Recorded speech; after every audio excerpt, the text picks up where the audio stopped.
સૌરાષ્ટ્રમાં પણ આભ ફાટ્યું હોય તેવી સ્થિતિ છે। છેલ્લા 36 કલાકમાં 26 ઇંચ, જ્યાં 26 ઇંચ કરતાં વધુ વરસાદ પડ્યો। સૌરાષ્ટ્રમાં સૌથી વધુ કફોડી હાલત તો દેવભૂમિ દ્વારકાની છે। આકાશથી આફત તૂટી પડી છે, મેઘ તબાહી જ આવી ગઈ હોય તેવી પરિસ્થિતિ ઊભી થઈ છે।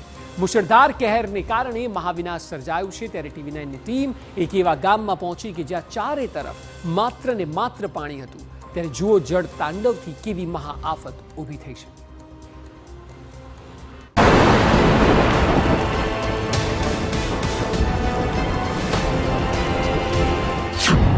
મેઘ તાંડવથી મહા મુશ્કેલી, જામરાવલ ગામમાં જળ પ્રલય।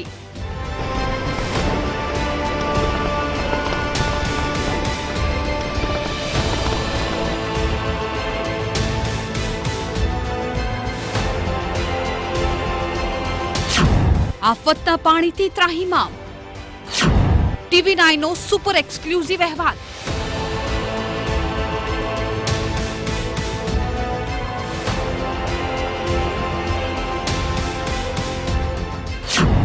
જળ તબાહીનો ગ્રાઉન્ડ રિપોર્ટ।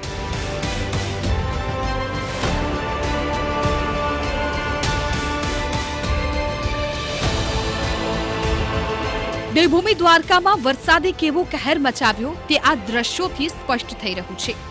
18 ઇંચ વરસાદ સાથે ડેમમાંથી પાણી છોડ્યા બાદ દેવભૂમિ દ્વારકામાં રીતસરની મેઘ તબાહી જોવા મળી રહી છે।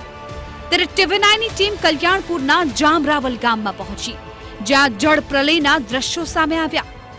ગામનો એવો કોઈ વિસ્તાર નહીં હોય જે પાણીમાં ગરકાવ ના થયો હોય। જામરાવલમાં ડેમના પાણીને કારણે સ્થિતિ વિકટ બની છે। વર્તુ 2 અને સાની ડેમનું પાણી છોડાતા જામરાવલ જળતરબોળ બન્યું।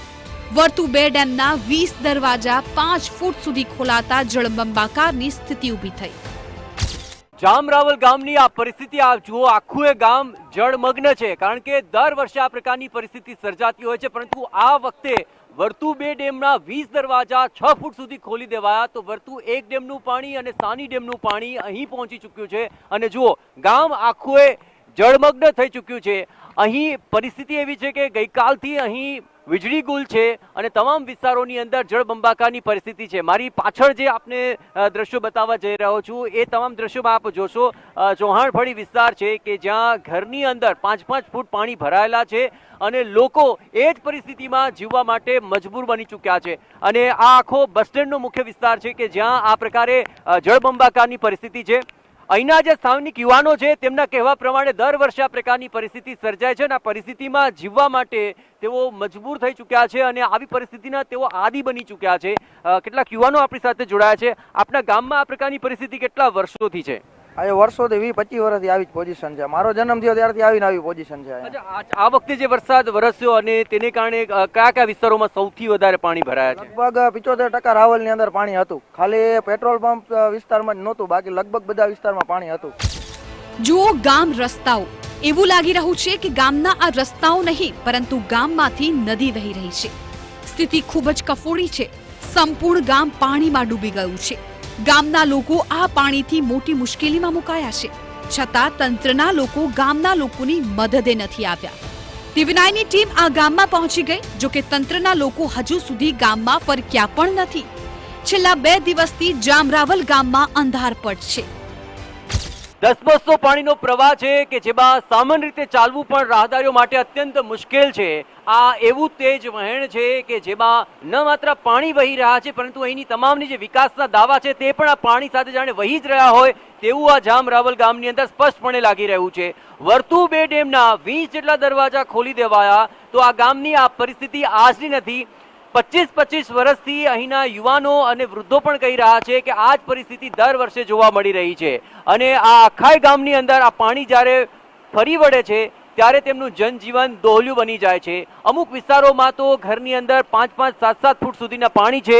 ઘર વખરી પલળી જાય છે અને એ જ પરિસ્થિતિની અંદર જીવવા માટે તેઓ મજબૂર બની જાય છે। જોકે તંત્રને ખ્યાલ છે કે દર વર્ષે આ જ પ્રકારની પરિસ્થિતિ અહીં જોવા મળે છે, છતાં પણ કોઈ નક્કર કામગીરી કેમ નથી થતી તે અહીંના લોકોનો પ્રાણ પ્રશ્ન બની ચૂક્યો છે। ગામના લોકોનો આક્ષેપ છે કે દર વર્ષે ચોમાસામાં ગામ આવી રીતે ડૂબી જાય છે, છતાં તંત્ર કોઈ કામગીરી નથી કરતું। લાગે છે કે સરકારે તેઓને ભગવાનના ભરોસે જ મૂકી દીધા છે। જામરાવલ ગામની અનેક સોસાયટીઓ જળમગ્ન છે. મુખ્ય રસ્તાઓમાં 5 ફૂટથી વધુ પાણી છે. લોકોનું ઘરની બહાર નીકળવું પણ મુશ્કેલી ભર્યું છે. છેલ્લા 25 વર્ષોથી પાણી ભરાવાની સમસ્યા છે, જેની સામે તંત્ર સામે લોકોમાં ભયંકર રોષ છે.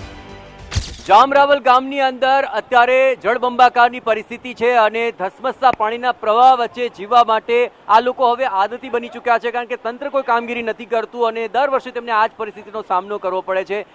દાદી અમારી સાથે જોડાયા છે. દાદી, કેટલા વર્ષ થયા તમને? મને ત્યાં 70 વર્ષ થયા. હવે 70 વર્ષમાં અહીંયા કેટલા વર્ષ તમે આવું જ પાણી જોયું? આ 25 વર્ષ થયા. અહીંયા આવ્યા ને 25 વર્ષ થયા. 25 વર્ષ થયા આમ ને એમ છે. તો આ તંત્ર કઈ કામ નથી કરતું? કઈ કામ કરતું નથી, કઈ થતું નથી. નુકસાની નુકસાની જ છે. અહીંયા તંત્ર કોઈ દી કામ કરવા આવ્યું છે? તમને તમારી સુધ લેવા આવ્યું છે? કોઈ દિવસ નહીં, કોઈ દિવસ કોઈ આવતું જ નથી કામ કરવા. અચ્છા, આ વખતે જ વધુ વરસાદ છે કે દર વખતે આવું હોય છે? દર વર્ષે આ જ પોઝિશન હોય છે. દર વર્ષે આ જ પોઝિશન. દર વખતે એકવાર તો આ પાણી આવે છે. સમગ્ર ગામ બેટમાં ફેરવાઈ જતા ગ્રામજનોની હાલત ખૂબ જ કફોડી થઈ ગઈ છે. પૂરના પાણીને કારણે ગામના મકાનોને ભારે નુકસાન પહોંચ્યું, જ્યારે ખેતરોમાં પાણી ભરાઈ ગયા છે. ખેડૂતોને સૌથી મોટો ફટકો લાગ્યો. રાવલ અને ભાટિયાને જોડતા રસ્તા પર દરિયા જેવા દ્રશ્યો જોવા મળી રહ્યા છે.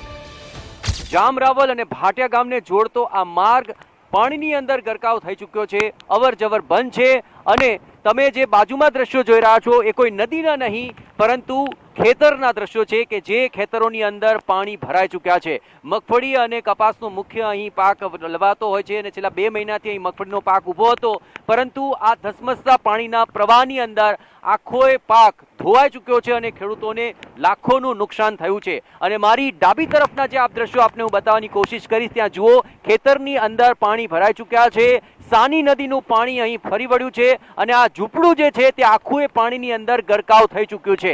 અને સાની નદીનો જે આખો આ વિસ્તાર છે એ વિસ્તારની અંદર અત્યારે લોકો જે છે પોતાનો પાક જે પાણીના પ્રવાહમાં તણાઈ ગયો છે તેનું દુઃખ વ્યક્ત કરી રહ્યા છે. અને એટલું જ નહીં, અહીં જે તમામ સ્થાનિકો છે તેમને પણ આ પારાવાર મુશ્કેલી જે થઈ છે તેને કારણે તેઓને પણ અનેક ગણું નુકસાન થયું છે. મારી સાથે સ્થાનિકો જોડાયા છે, તેમની સાથે વાત કરીએ. કાકા, આપ અહીંના સ્થાનિક છો? હા, અહીંના સ્થાનિક છીએ. અહીંયા જે પાણી આખરે આવી રહ્યું છે તેને કારણે કેટલું નુકસાન ખેડૂતોને ગયું છે? નુકસાન તો લાખો રૂપિયાનું ગયું છે. અત્યારે આ બધો પાક ધોવાઈ ગયો છે. છેલ્લા 24 કલાકથી ગામ જળબંબાકાર છે અને હજુ પણ આગામી 48 કલાક કોઈ રાહતની શક્યતાઓ નથી, કારણ કે હજુ પણ વરસાદનું રેડ એલર્ટ છે. ત્યારે હવે ગામને આકાશી કહેરથી જલ્દી જ રાહત મળે તેવી પ્રાર્થના ગામજનો કરી રહ્યા છે. દ્વારકાથી જયેશ પારકર સાથે બ્યુરો રિપોર્ટ